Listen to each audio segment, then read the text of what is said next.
Selamat tinggal tiket tol Asia. Bagaimana dunia mulai melepas ketergantungan pada Singapura? Selama puluhan tahun, satu negara kecil mengendalikan jalur perdagangan terbesar di dunia. Bukan dengan kekuatan militer, melainkan dengan geografi, efisiensi, dan sistem logistik kelas dunia. Negara itu adalah Singapura. Namun hari ini, data menunjukkan satu hal penting. Arus dunia mulai menyebar dan dominasi tunggal perlahan berakhir. Video ini tidak membahas keruntuhan Singapura. Yang kita bahas adalah pergeseran struktur perdagangan global dan mengapa dunia kini tidak lagi nyaman bergantung pada satu pintu utama. Jangan lupa like, subscribe, dan nyalakan tombol notifikasinya. Terima kasih. Bagian 1. Mengapa Singapura sangat penting dalam perdagangan dunia? Secara geografis, Singapura berada di ujung Selat Malaka, jalur laut yang menghubungkan Asia Timur, Asia Selatan, Timur Tengah, Eropa. Selat Malaka secara konsisten tercatat sebagai salah satu jalur pelayaran tersibuk di dunia. Pelabuhan Singapura selama bertahun-tahun masuk jajaran pelabuhan peti kemas tersibuk global, menjadi hub transit bukan hanya tujuan akhir, menangani kapal dari ratusan negara. Inilah yang membuat Singapura menjadi hub global, bukan sekedar pelabuhan nasional. Bagian 2. Masalah ketergantungan tunggal dalam rantai pasok. Dalam logistik modern, efisiensi bukan satu-satunya faktor. Ada 3 resiko besar jika dunia hanya bergantung pada satu titik.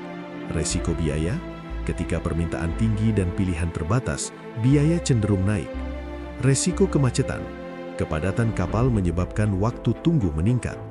Resiko geopolitik, gangguan kecil di satu titik dapat berdampak global. Pandemi COVID-19 menjadi contoh nyata betapa rapuhnya rantai pasok dunia. Bagian 3. Malaka Dilema, perspektif China. China secara terbuka mengakui ketergantungannya pada Selat Malaka. Sebagian besar, impor energi, ekspor manufaktur, melewati jalur ini. Para analis menyebut kondisi ini sebagai Malaka Dilema, situasi di mana satu negara besar bergantung pada jalur sempit yang bisa terganggu kapan saja. Dari sudut pandang strategi nasional, ini adalah kerentanan serius.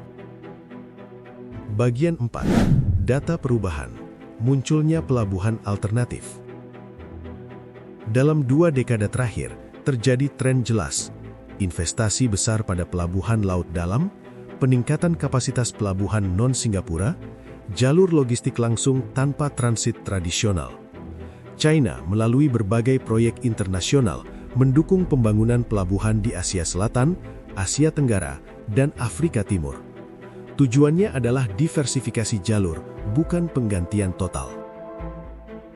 Bagian 5. Asia Tenggara tidak lagi pasif. Negara-negara Asia Tenggara membaca perubahan ini. Malaysia, Vietnam, Thailand, dan Indonesia meningkatkan kapasitas pelabuhan dan konektivitas hinterland. Data perdagangan menunjukkan arus langsung meningkat, transit tunggal menurun, persaingan antar hub semakin ketat. Singapura tetap unggul dalam efisiensi, namun pangsa relatifnya tidak lagi mutlak. Bagian 6. Apa arti semua ini bagi Singapura? Singapura masih memiliki teknologi pelabuhan terbaik, sistem hukum dan keuangan stabil, reputasi global yang kuat. Namun posisinya bergeser dari pengendali arus menjadi bagian dari jaringan global. Ini bukan penurunan kualitas, melainkan perubahan peran. Bagian 7. Kesimpulan akademik. Dunia menuju desentralisasi. Jika diringkas secara akademik, tren global saat ini adalah diversifikasi rantai pasok, pengurangan resiko sistemik, distribusi pusat logistik. Dalam sistem seperti ini, tidak ada lagi tiket tol tunggal.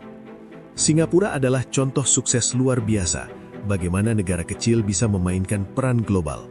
Namun dunia tidak berhenti pada satu model. Ketika perdagangan global semakin kompleks, kekuatan tidak lagi terpusat, melainkan tersebar. dan inilah fase baru perdagangan dunia. Jika Anda menyukai pembahasan berbasis data dan konteks global, silahkan tekan tombol suka dan ikuti kanal ini untuk memahami perubahan dunia secara utuh dan rasional.